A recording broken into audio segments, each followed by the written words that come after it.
With the prayer, A'udhu billahi minash shaitanir rajim. Bismillahir Rahmanir Rahim. Alhamdulillahi Rabbil Alameen. Rabbi shrah li sadri wa yassir li amri. Wahlul uqdatam min lisani yafqahu qawli. Waj'al li wazira min ahli. Haruna akhi. Ushdud bihi azri wa ashriku fi amri. Kay nusabbihaka kathira wa naskuraka kathira innaka kunta bina basira. ولا حول ولا قوة إلا بالله العلي العظيم وصلى اللهم على محمد وعلى آله وصحبه أجمعين والحمد لله رب العالمين. Go Bismillah. ahead, brother. Do you want to read or do you want me to read? You can go ahead. Yeah. So we are continuing from last, or I guess 2 weeks ago, on the 20th flash. We're on the third cause, page 204, on risale.com. This section is on sincerity. So I guess just a quick summary of what he talked about before. So the section is on sincerity, and his the general point that was being made was that the question was, why is there apparent unity from the people of misguidance, those who are neglectful? They cooperate with rivalry, whereas the people of the religion, the scholars, those on the path, Sufi path, they oppose each other. And so he goes through several reasons. One reason he mentions in the first is that you know there is actually amongst people of misguidance, their ends or their concerns are worldly. And so even if they have disagreements, because their ends are worldly, they don't actually disagree upon that. And within their specific domain, like whether it's, politics or science or business or anything like that, um, uh, they hold that in agreement. And so there's anything of substance, nothing of great importance. Like there's a great sentence. He says, "There is therefore nothing held in common to the degree that it might produce conflict, dissension, and rivalry." In other words, the matter is of so little concern that it's not going to produce anything of great conflict or rivalry, because essentially their ends are all the same. They're all seeking the same thing: material reward in this life, ascertainment of like fame and fortune, things like that. Um, Whereas the people of religion, those who follow the path, their issue is not egocentric. They're not concerned about themselves. They're concerned about the matter of the affair of all men, specifically as it pertains to this life and the hereafter, eternity. And that's why there is apparent rivalry or dissension, because the the importance of that matter is so important. It affects all men. The eternal life concerns all men. It's not about the individual, it's about all men. So they don't necessarily need to be in agreement, apparently, because their uh, their concern isn't pertaining to this world specifically. Um, um, and he, you know, tries to find a solution to this apparent, dissension or rivalry. Um, Saying that, to avoid this dissension or rivalry, avoid seeking material moral reward from men, but only um, preferring the worship of God. Even if you have, disagreement with somebody, a way to set away this dissension rivalry is to not say that I'm going to be reaching out for material and moral reward from men because of my position, but instead you only seek satisfaction in your worship of rather than the worship of one's own soul. That's sincerity. Um, and then you manifest the verse, not is incumbent upon the messenger, but conveying the message. In other words, your only duty is to convey the message. You are not getting anything more out of that. You are not seeking anything more out of that. That's sort of how you avoid this dissension and rivalry.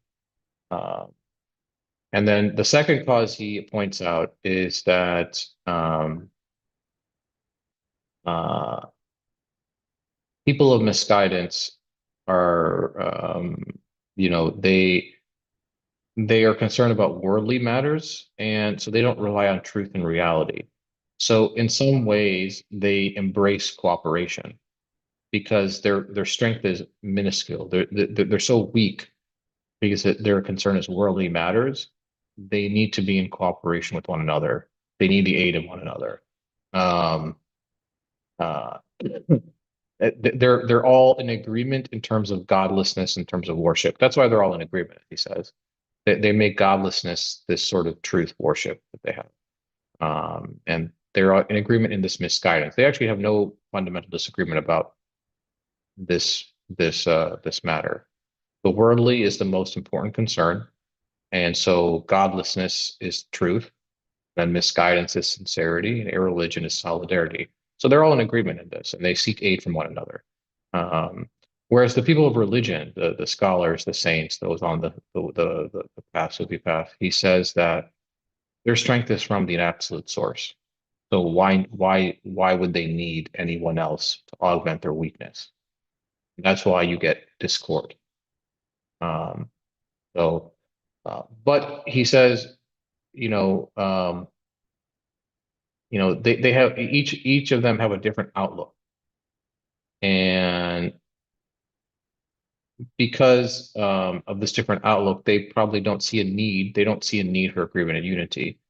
And so, if there is ego present, um, somebody will say, "My way is right, and all other ways are wrong," rather than um, "My way is the most correct way," and not necessarily saying all their ways are incorrect, but my way is the most correct. Uh, so, um, and then he gives some ways to sort of address this ego and this, maybe conflict within or dissension, rivalry. He says, just to briefly summarize, act positively. So avoid enmity, don't criticize others. Unite within the fold of Islam, irrespective of the outlook. So you have brotherhood and unity. Um, as I said, he says to adopt the outlook of my outlook is true or the best, but not that my outlook alone is true or that my outlook alone is good. So giving room for other outlooks or perspective. Um, and then to consider that unity with other people of truth is um, a pleasure from God, and that there is this collective force of misguidance out there, and that it takes unity to combat it, um, because it is a fearsome force. In order to preserve the truth, to abandon the self and the ego, to give up self-pride and cease from like this insignificant feeling. Because in the foil and in the face of misguidance, this fearsome force, like how I feel about some other outlook is sort of irrelevant, honestly, when it comes to the greater matter of the truth being attacked. And that's how you preserve sincerity and unity amongst the people of guidance. So that's kind of a, I don't know, kind of a long summary of what we read so far. Does anybody have anything to add before we go to the third cause?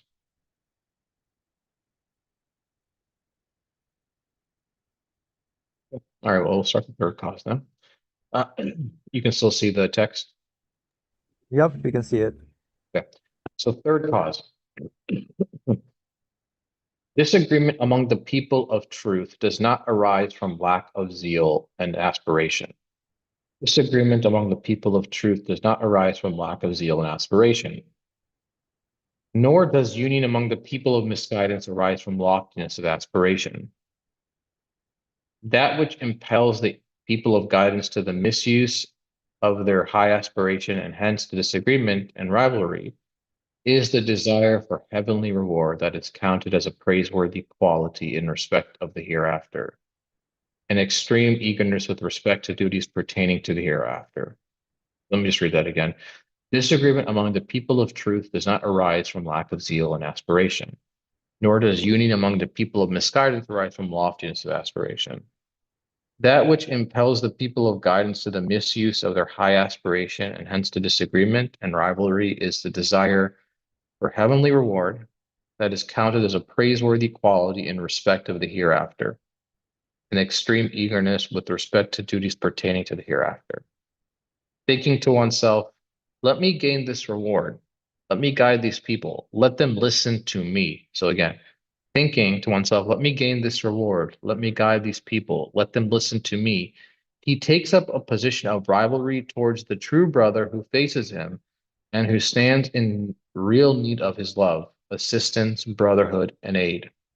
Saying to oneself, why are my peoples going to him? Why don't I have as many peoples as him? He falls prey to egoism, inclines to the chronic disease of ambition, loses all sincerity, and opens the door to hypocrisy. The cure for this error, this wound, this awesome sickness of the spirit, is the principle that God's pleasure is won by sincerity alone. God's pleasure is won by sincerity alone, and not by a large following or great success. For these latter, so he's referring to large following or great success, these things are a function of God's will. They cannot be demanded, although they are sometimes given.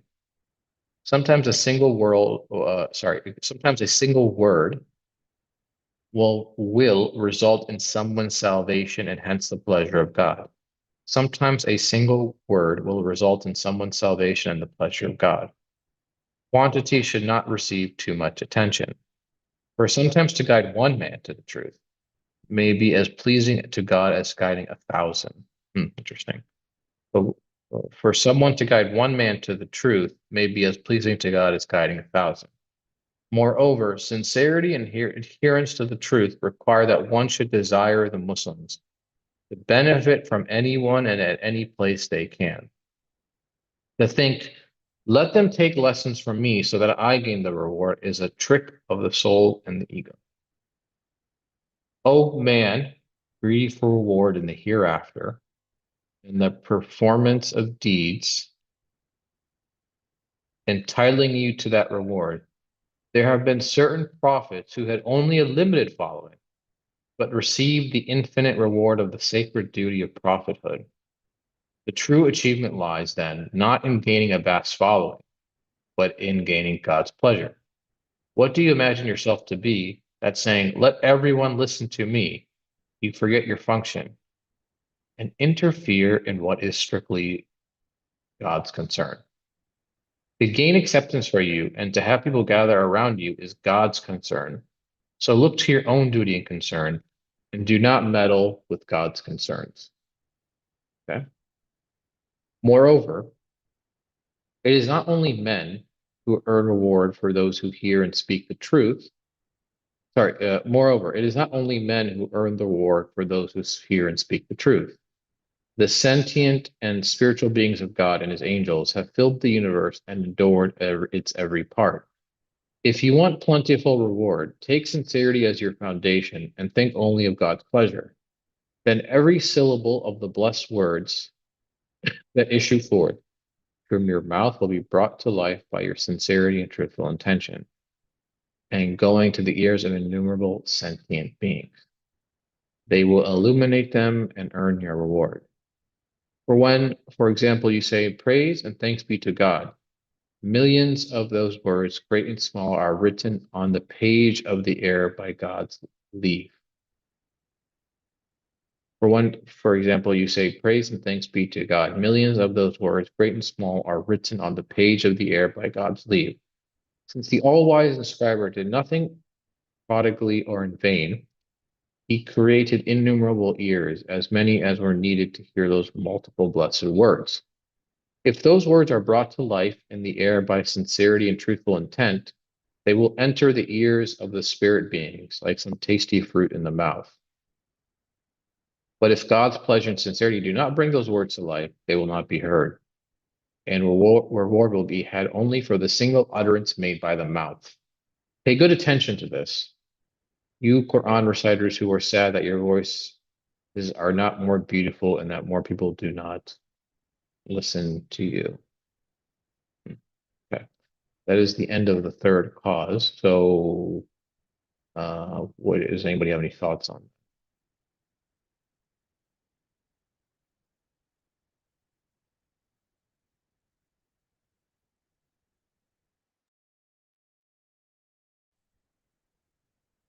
Okay, I guess I'll summarize then. So he says, I guess in the third cause that uh, can you hear me? Yeah, we can hear you. Okay. So the sorry, my headset was just a little came in and out. So he's saying in the third cause that he- uh, the it's interesting he said in the first sentence, this disagreement from people of truth doesn't arise from lack of zeal and aspiration, and nor does union among the people of misguidance arise from loftiness of aspiration. In other words, like people of misguidance, just because um, doesn't mean there's union because their goals are so important, that their aspirations are so great that they're looking to help each and every man. That's not what he's saying. He's saying that's not the truth. In fact, their union arises from, like as he mentions in a previous cause, from the mutual aim being the same: godlessness, insincerity, misguidance. Um, and the people of truth, their disagreement is not because they don't find the matter important. No, it's because they find the matter of such great importance. Um, because what they're concerned with is eternity, eternal satisfaction, heavenly reward, as he says. Um, because the matter is so great, eternal satisfaction, it's more important than anything material or worldly. That is why there's disagreement, um, and in rivalry. Uh, and so then because this is the aspiration, that's the loftiest aspiration: eternal satisfaction, heavenly reward. The ego begins to think, as he says, let me gain this reward, let me guide these people, let them listen to me. And so rather than someone else, and he takes up a position of rivalry. Why are the students going to him? Why don't they listen to me? And so you're losing sincerity. This is a disease of the soul. It's awesome sickness of the spirit, as he says. And so a cure for this is to realize, I mean, he's talking about Padar here, divine determining, is that we can only be concerned with what's within our scope of choice, our will. We can just serve the function of spreading the truth, acting as he says, like the messengers who just convey the message. But it's not upon our determination who chooses to listen or not listen, who chooses to follow the truth or not follow the truth, how many people follow what I have to say or don't follow what I have to say. That is beyond my control. Because really, you can't control any of those things anyway. You cannot control how somebody thinks or feels. You can just convey a message just like the messengers did. And by doing that, by realizing just to restrict ourselves to our own concern, which is just conveying the message, um, that's how you attain sincerity. That's how you attain this God's pleasure, because you are satisfied that you are fulfilling the duty that God would want you to do. This is the eternal satisfaction, conveying the truth. Um, then in and we may not realize it. He's saying even just a single a single word for one person may help them attain salvation, the pleasure of God. That might be more important than apparently guiding 1,000. And so you don't know what the outcome is. All you can do is control what's within your ability, and that is actually making an effort to convey the truth or the message. That's really what we can do, is convey the message. That's it. Otherwise, then our ego gets involved and says, well, I want this reward. I gain this reward. if they take lessons from me. That's not very concerned. Um, and so he gives the example of the prophets, which is true. I mean, many prophets had very few followers, but they were prophets and messengers of God. So what does that say about them? Were they failures? Did they not do a good job? No, because they concerned themselves with what was in their responsibility, which was simply conveying the message.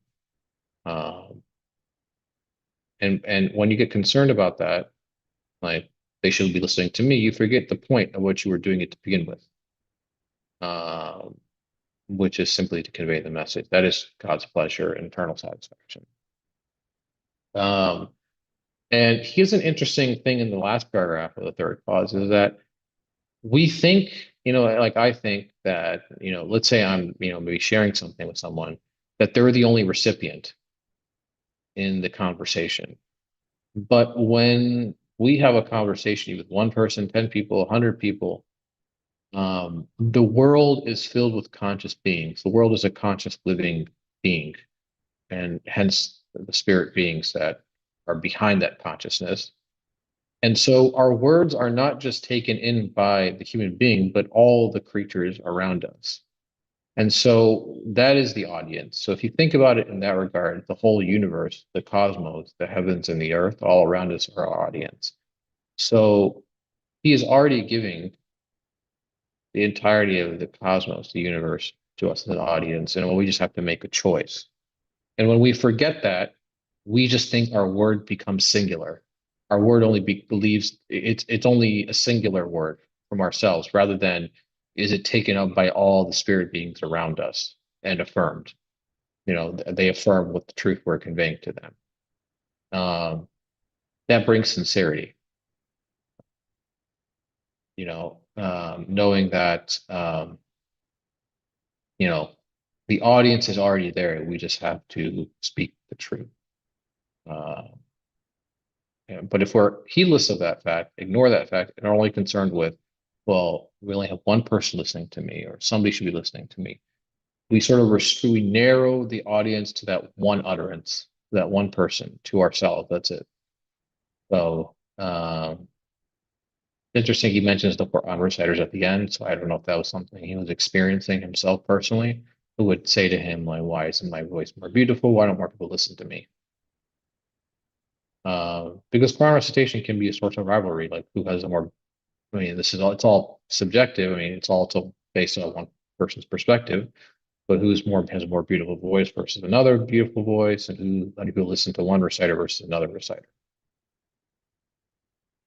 But for a Quran reciter, maybe, or anybody can be a Quran reciter, really. But seeing that the audience of that recitation of the Quran, that truth, is the audience of the universe.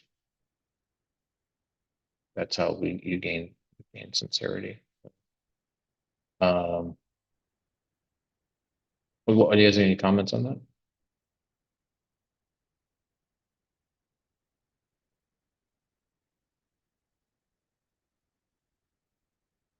Uh, really beautiful section. It's really powerful. I think there's some aspects here um, that are really worth listening to or worth thinking about that I didn't think about before. Um, we all live in the United States. We live in the era of social media. Everyone is concerned with how influential they are, and in especially young people, they're measured a lot by their followings and by their how close they are to people who have followings and things like that. I live in a city like you guys probably do. Your brothers do, not guys. You're my brothers.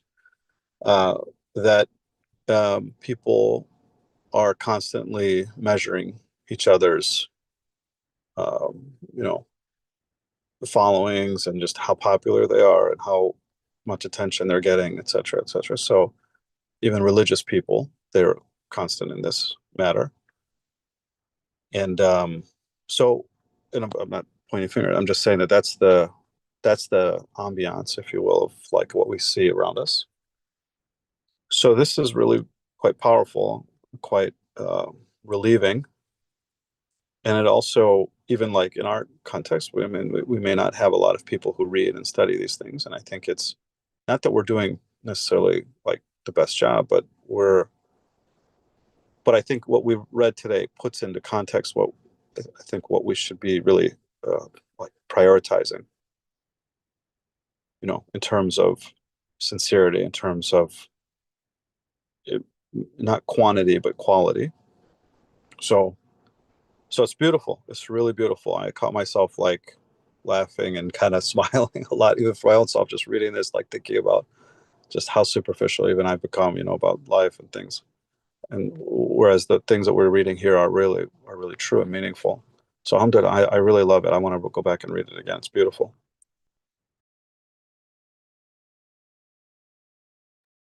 Yeah, I mean, this is a reflection of the age in which we live in. I mean, social media has especially exacerbated that, accentuated that, like this ego. It makes the ego, it gives a tool to the ego to really uh,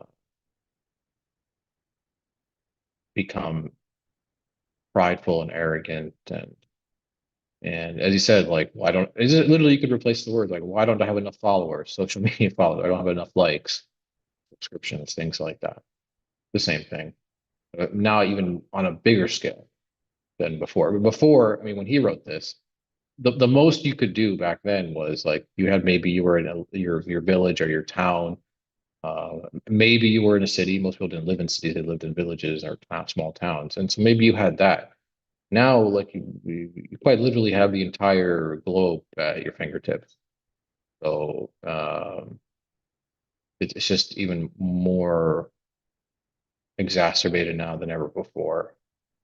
Um, so unfortunately, it does affect, like, I mean, just I see it cases online with, specifically with respect to Islam or religion. Yeah, I think it does affect how people convey the message because they become concerned. They, like, I'm sure Adam, in terms of like how people like on social media or like YouTube and things like that, they adjust what they're saying or what they say, how they say the content based off the algorithm. So they become less concerned but with like the truth maybe and what people want to hear. Hmm. So it's sad actually. And so the truth matters less. Truthfully, truth matters less to the point that whatever you want to hear matters because that's how you get these like subscriptions. It's your ego taking hold. Disease.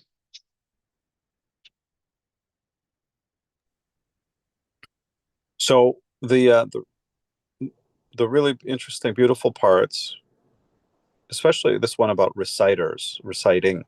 I mean, it's not for, I don't know. I often get a little enamored by the reciters, good reciters, and things like that. I shouldn't really. I should look more from the angle he's thinking about or is talking about, because every recitation has meaning and value. So yeah, I think that flips the equation, right? Because now it's like you don't want to read, or I'm sorry, you don't want to necessarily listen. Obviously, you're going to prioritize good content, good understanding, right? We're reading this text. I mean, not to say anyone else, any other religious scholar, also his text can benefit us. Okay, no, yeah, that's true. But and that's a view we should have, is that everything has value, everything has meaning. It's not just the famous ones. It's not just the ones who are right, who are recognized. And then also, like, if you and I even recite, it's not really, the concern should never be on how beautiful the voice is or how beautiful things are, but attention to the other aspects, to the spiritual aspects. That's really beautiful. And I know sometimes I'll find some people, I'll listen to some like big names sometimes, and I won't get, like, I'll get really disappointed. And sometimes I'll listen to a no-name man, and he'll make some really beautiful points. I'll get so excited, and um, and so you don't know where the good things lie, I guess is what I'm saying. Or if you look from the lens of sincerity, you can find like you find it in places where you don't expect. I guess is what I'm saying. Like, in other words, I've seen some people, they have presented some ideas about Islam in a really, really beautiful way, powerful way, or, surprised me. I didn't think this person had any sense of what he's like these things, but then he does. And then I go to people, others who I expect a lot. But the point is not the expectation, I think, maybe, but it's just that you don't, like he said, the prophets, some of the prophets didn't have big followings. They were lesser known, maybe by their, maybe not so famous, or maybe were not accepted by the people, but their reward was eternal. That's powerful. That's beautiful. So, so that gives a lot of hope, and I think that changes how we should look at the messages, and changes how we look at people, and what we should be prioritizing.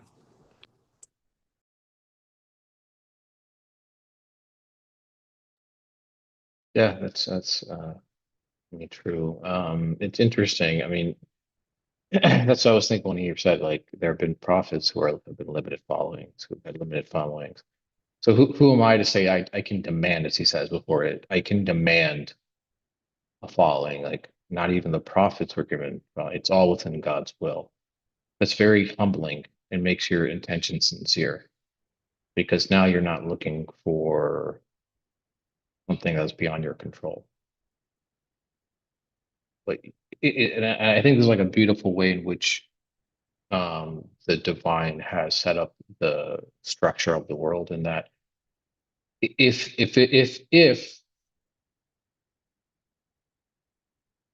one could control like the outcome, then it would lead to this sort of egoism.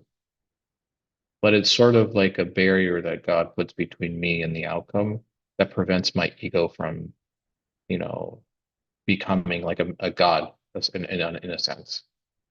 And it shows that within his domain and power. And my responsibility is simply a narrow choice to just simply convey the message. That is how, when you think of it from that perspective and know what your role is, your position is, what your responsibility is, it really is humbling and brings sincerity to your intention.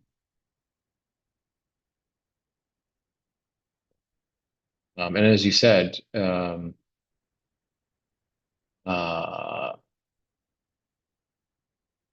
it's interesting. Like you can flip that around, as you said, in that the prophets had little following. Many of them probably had few followers, but they were the ones that held the truth. So if you went after popularity, like let's say I'm a listener now, I'm trying to find the truth. If I just went after who's popular, I could easily have missed it, you know. But you may gain this kernel of truth, this interesting idea or perspective from people who have very little following. So because the outcome isn't up to the conveyor of the message, that's up to God as well. So um, yeah, it does not necessarily mean that just because somebody has a little following, does not mean that their sincerity or what they're saying or their intention is impure. Um, maybe that's actually more a reflection of society itself. Where am I at? You know, not listening. Are you going to say something? So sorry, I did on accident. Sorry if I, well, maybe I'll ask the question. Why is the topic kind of changing now, talking about sincerity, when it started off with unity? Like, why is it, do we think is talking about, or maybe it's explained in the second point, second cause when it transitioned, but I'm trying to place this now in the context of what we're reading.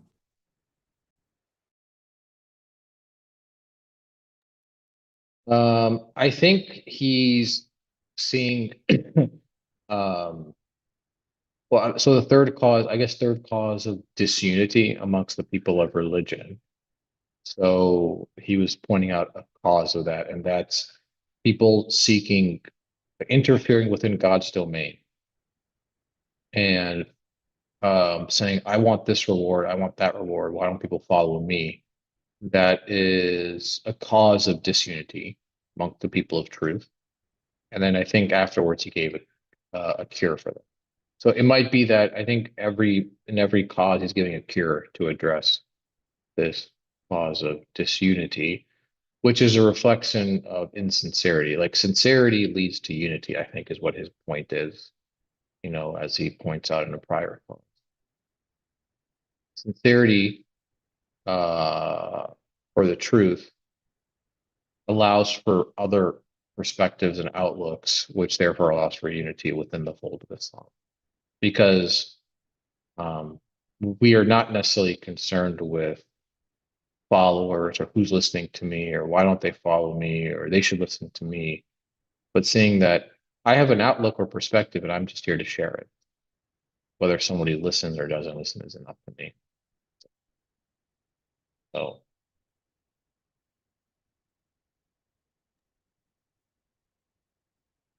All right. So in this day and age, as Brother Adam was pointing out about social media, right?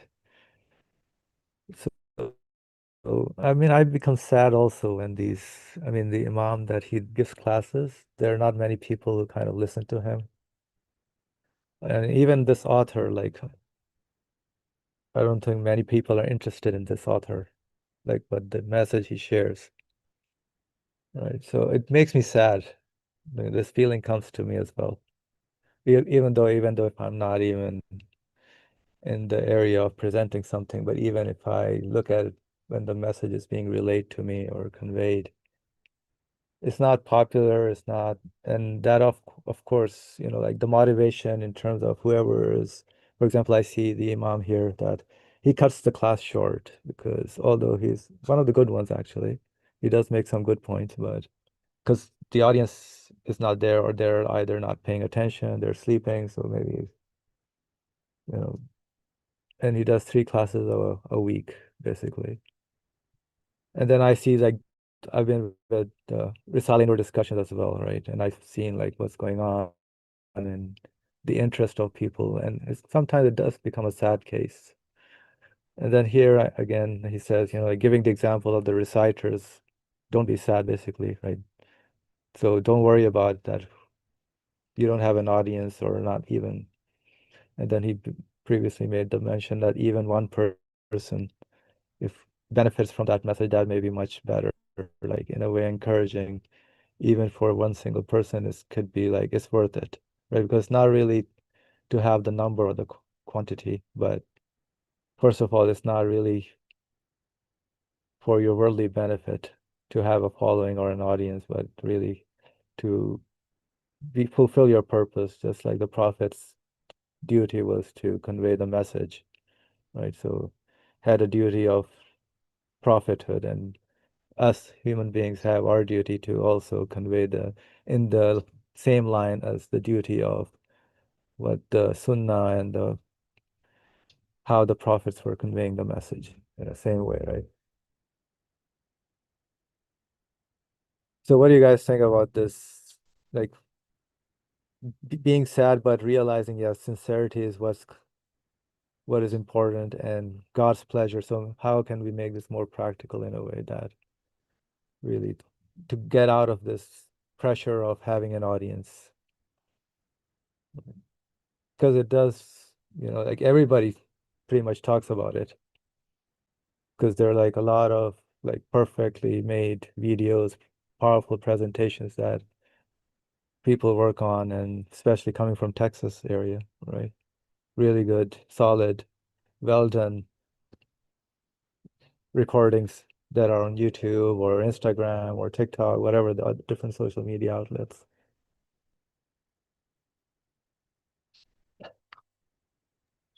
It's so interesting. Recently I was at an event, or what was that, a lecture or whatever, or it was in the mosque, and there was a lecture going on, and it was by an institution. I don't want to say what the names, but they were saying, like, look, everyone should support us in the community and give more money because we professionally produce our content. We spend so much time hiring like the best. They're not even Muslims. The ones who are the, are the cameramen, are the videographers, or the script writers in some cases. Like they spend so much on it, and they put so much emphasis on this in their justification for why they need a lot of financial support. But this institution actually is concerned is in the direction, or in the focus of trying to help with the Muslims being strong in their belief, or at least that's what they claim, having more conviction in their faith. But I'm trying to recall like everything I heard in the way and why he was justifying the support needed, and it was like so much time was spent on this side. What I'm saying is, everyone, right? If you want to make money right now, you go figure out, go find any business, go find any doctor who has his own clinic, maybe, or go find any, I don't know, mom and pop shop next door, and say, I'll help you make some good content and post it, and then whatever, and I'll give you a guide, or I'll use a guide. But like that's where everyone's aim is. That's what everyone says. Even the Muslims, unfortunately, they're really concerned with that. That's kind of taken on. In fact, here in Texas, they're supposed to have the large. Gosh, I'm sorry, I keep going weird examples, but they're supposed to have the largest Muslim consumer organization is meeting in the next couple of weeks. All of the top, highest like businesses in the Muslim world are convening in here in Dallas to discuss how do we take this to the next level. I'm pretty sure things like this are not on the topic list, but what I would say is someone really needs to kind of rip up the topic lists that are out there that are being promoted, and make a new one based on this, based on what we're reading. Come up with a new set of new guidelines of how we should concern ourselves with of creating content for the Muslim world. And it should be really centered around things like that. So I don't know, that's how I would think. I mean, just my mind says, look, whenever I hear someone say, this is going to get a lot of views, or this is going to get a lot more attention, or this is how we promote our message, I should stop there and say, what that's your formula, but that's not really what that's the formula, not the formula we should be following. Let's come up with a new formula. Let's make the formula based on something like what we're reading here, right? Isn't that what we're supposed to be doing?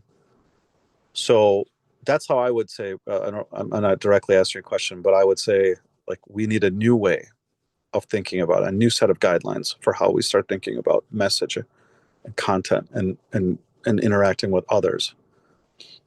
And yeah, I mean that's what comes to my mind. I know. Thank you, Adam. I know you're doing some work there also, right, in Texas. Like, how do you attract people to your place?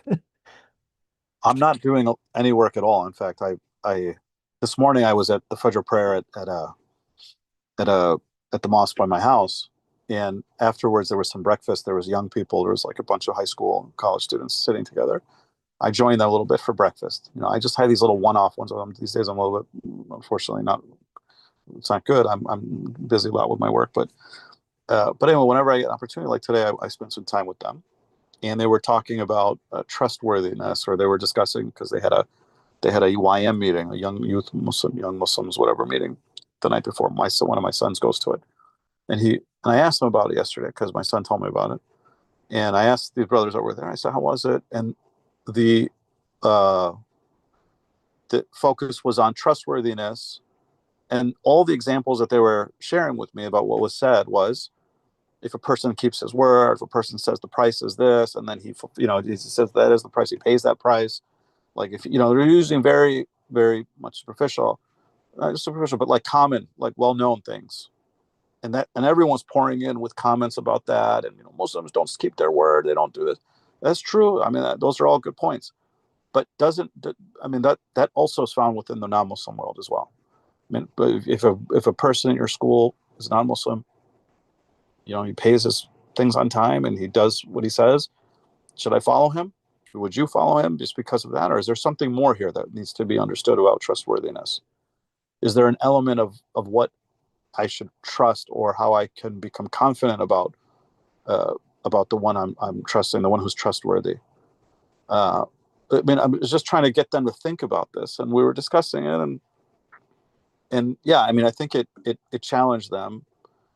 So I don't know. That just came to my mind as an example. So those are interactions that I may have, and but the general like commentary conversations that are happening are still very very superficial. Like they don't really touch on things, right, beyond what's just at the surface. So anyway, I don't do anything, but I'm just saying we should go out there. We should talk about these, and wherever you get opportunity, I'm sure get opportunities. You can always engage people. Again, based on what we're reading, it's not quantity, it's not or how organized maybe you are should be organized. Maybe I mean, you don't have to be like a big institution or something, but like it's really about quality. And where can you engage with someone? Where, out of the group, like most of the people checked out from what I said, but there was one man, young boy. He was like, "Oh, that's shocking!" Like he was just like, "Wow." He's like, he's going against what the common narrative is. And I never thought about it like that. And he kind of engaged with me a little bit on the side. Maybe he's a candidate for something, but that was like 1 out of 15 kids. So I'm saying that you don't know, and I'm saying that you also have the opportunity. We all have the opportunity.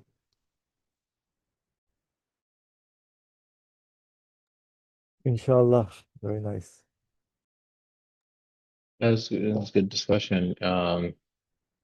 Yeah, I mean, it's we can only concern ourselves with our own responsibility. I mean, also you're saying like feeling sad. It is. I feel sad too, but you know,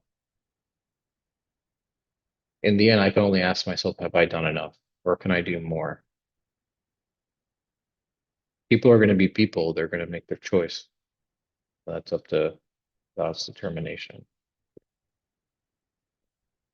I'm sure the prophets themselves were sad, when they only had one, two, three, four, five followers. Ibrahim, I think, had no followers. He would go, um, and but at the end of the day, we can only do what was within our.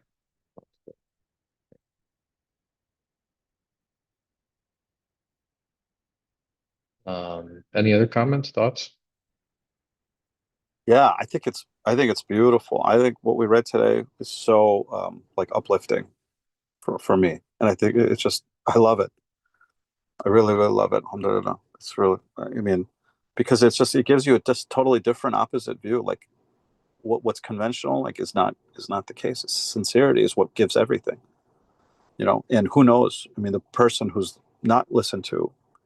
I mean, also the other thing I was going to bring up was angels. Look, malaika are brought into this topic, which is really interesting, right? Because like that's like another dimension that's brought in.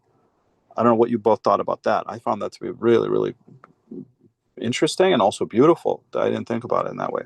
Yeah, I'm so glad he brought that up. Yeah, you're right. 'Cause that's yeah. I know that's an especially favorite topic for Brother Sohail, from what I remember in the angel sections we read before. Yeah, it's interesting. As you said, it's sort of like uplifting because you don't, in some ways, like you don't become concerned about the audience themselves. Then whoever benefits, because you realize, like like the audience is beyond what you can even imagine, and so your utterance of even a single word may be a means to attain uh, pleasure, uh, because you know that your word is being taken up by and affirmed or confirmed or even repeated by all the creatures around you. They praise God and thank God in their own way, their own respective way, the plants, the animals, the inanimate objects. And you are sort of being the representative and you are sort of uttering it, and they agree with you and affirm what you have to say. Um, and they are also listening to what you have to say. So in that regard, like you don't, as you said, like you don't become concerned then with how do I attract more followers? Uh, how do I design something to bring people in, or that does not become your objective, it becomes the conveyance of message. So Sure. because our view is all often restricted to only men. Like it says, it's not only men who earn reward for those who hear and speak the truth. Our view is always limited. Like it's often like myself, like I always think in such limited terms. I always forget that there is a conscious realm around us. That's beyond just human beings. Yeah, it's beautiful. It's beautiful. Yeah. Um, like you work in maybe like health, right? I work in other fields, but Awesome also works in others. And I think even in the work that we do, I think this is something we need to be cognizant of, even in that sphere also. So again, quantity versus quality, or quality versus quantity, is very, very important, because that does not exist. Motivation for people only exists because of quantity. How much do you earn? How much do you get following? How much, eyeballs are on it? How much visibility are you getting? That's the only metric that's being used. So uh, this way is very motivating. It's real. I see everybody gets burnt out. Everybody is burnt out. You see, and that's why, because it's all quantity. It's not quality.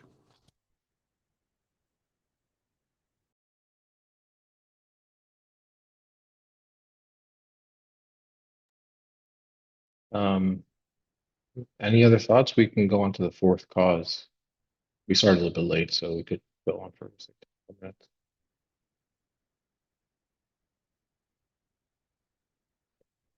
So I will. Fourth cause is not good. We'll read that. Maybe we can discuss it further next week, inshallah. So, fourth cause. In just the same way that rivalry and disagreement among the people of guidance do not arise from failure, the perceived consequences are from short-sightedness, so too wholehearted agreement among the people of misguidance does not result from far-sightedness or loftiness of vision. So in just the same way that rivalry and disagreement among the people of guidance do not arise from failure to foresee consequences or from short-sightedness, so too wholehearted agreement among the people of misguidance does not result from far-sightedness or loftiness of vision. Rather, the people of guidance, through the influence of truth and reality, do not succumb to the blind emotions of the soul, and instead follow the far-sighted inclinations of the heart and the intellect. Since, however, they fail to preserve their sense of direction and their sincerity, they are unable to maintain their high station and fall into dispute. As for the people of misguidance, under the influence of the soul and caprice, and the dominance of sense perception, which is blind to all consequences and always prefers an ounce of immediate pleasure to a ton of future pleasure, they come together in eager concord for the sake of instant benefit and immediate pleasure. Indeed, lowly and heartless worshippers of the ego are bound to congregate around worldly and immediate pleasures and benefits. It is true that the people of guidance have set their faces to the rewards of the hereafter and its perfections, in accordance with the lofty instructions of the heart and the intellect. But even though a proper sense of direction, a complete sincerity, and self-sacrifice, union, and concord are possible, because they have failed to rid themselves of egoism and account of deficiency and excess, they lose their union, that lofty source of power, and permit their sincerity to be shattered. Their duty in regard to the hereafter is also harmed. God's pleasure is not had easily. The cure and remedy for this serious disease is to be proud of the company of all those traveling the path of the truth, in accordance with the principle of love for God's sake, to follow them and defer leadership to them, and to consider whoever is walking on God's path to be probably better than oneself, thereby breaking the ego and regaining sincerity.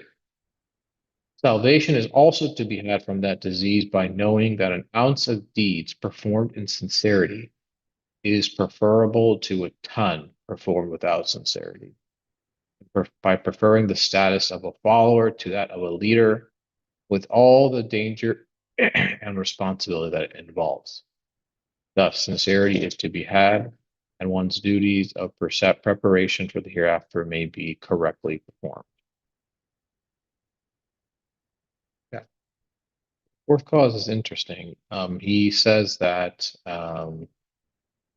you know, disagreement and rivalry amongst the people of guidance is not because they don't see ahead. It's not because they have short-sightedness. And likewise, people of misguidance, they don't have agreement or union because that they have a long view, that they're farsighted, that they have a bigger vision. Um, but he's saying that the people of guidance, because they are not like succumb to the worldly influences, emotional influences, blind emotions of the soul, but they instead follow like their vision is lofty, farsighted of the heart and the intellect. That's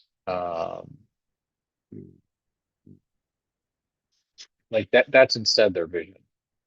But because the ego may be present, they may lose direction and lose their sincerity and fall into dispute.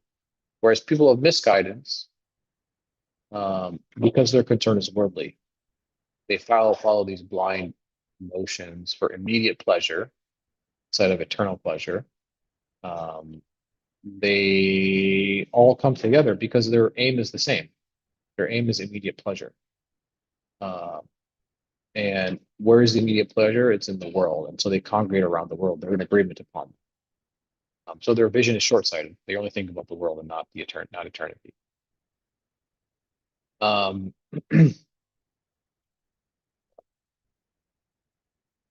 but sincerity is still possible. Union with sincerity, a union in sincerity is possible from the people of guidance. Um, but ego comes in the way.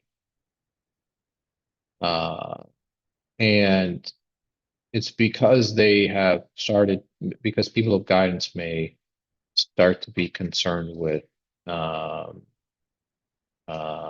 as he says previously, what does he say again? He says that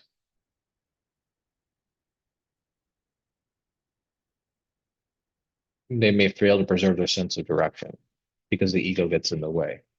Um, uh, they may fall into sort of disunion, permit sincerity to be shattered. So, and then they potentially may even forget the hereafter, or their duty in regards to the hereafter is harmed.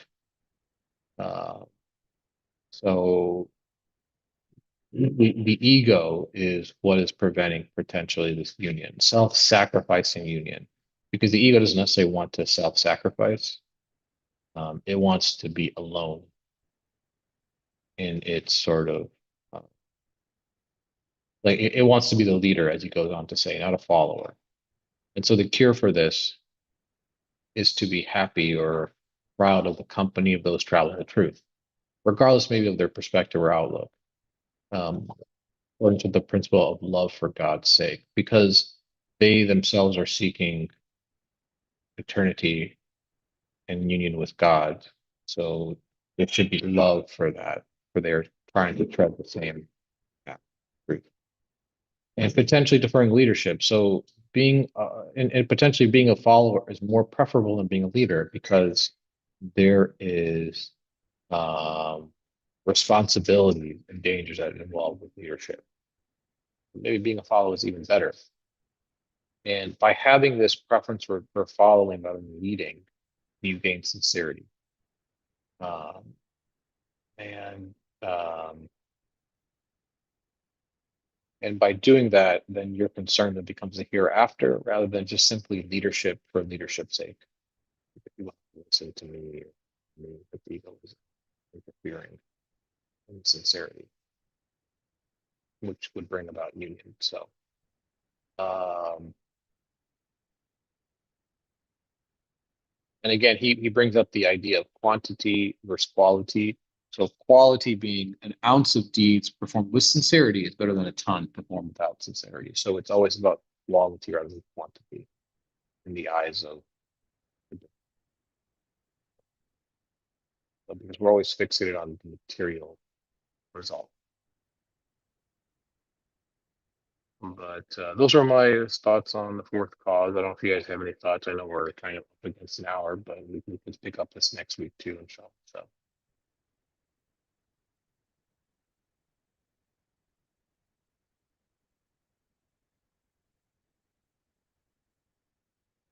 no, Yeah, awesome. Go ahead. and by heart and intellect, he means the desires for the heart, or what?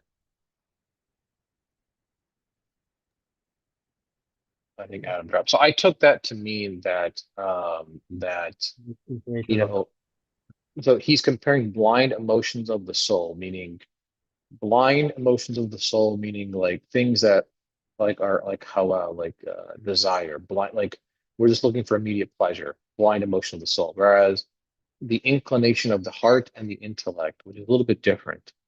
Like he's talking about blind emotion of the soul, like the nafs, I think, ego, looking for immediate pleasure, versus the sincere inclination of the heart and intellect, which is like the heart desires eternal pleasure, and the intellect desire is like the means to get there. Well, so the heart desires eternal pleasure, not immediate pleasure, and the intellect helps guide the heart towards eternal pleasure. I think that's sort of what he's talking about. got it, inshallah. Yeah, I thought this. Alhamdulillah. Yeah, versus like immediate pleasure that the nafs, the ego wants. Right.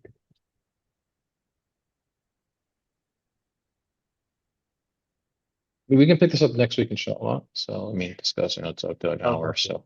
But anything else you want to say? Alhamdulillah, I think it was a wonderful discussion to Oh, reflect on clarity. yeah, no, this is a good discussion. So, We inshallah, I already guess know, we'll. yeah, with the how we should be more in terms of for the pleasure of God, what that means in terms of sincerity, like what our purpose is, what our duty is, not be concerned with the quantity and lost in the worldly kind of whatever the aspects to be proud like or egocentric things, inshallah. Okay, Bismillah ar-Rahman ar-Rahim. Subhanaka la ilma lana illa ma 'allamtana innaka antal alimul hakim. Wa akhiru da'wana alhamdulillahi rabbil alamin. Bi hurmati suratul Fatiha.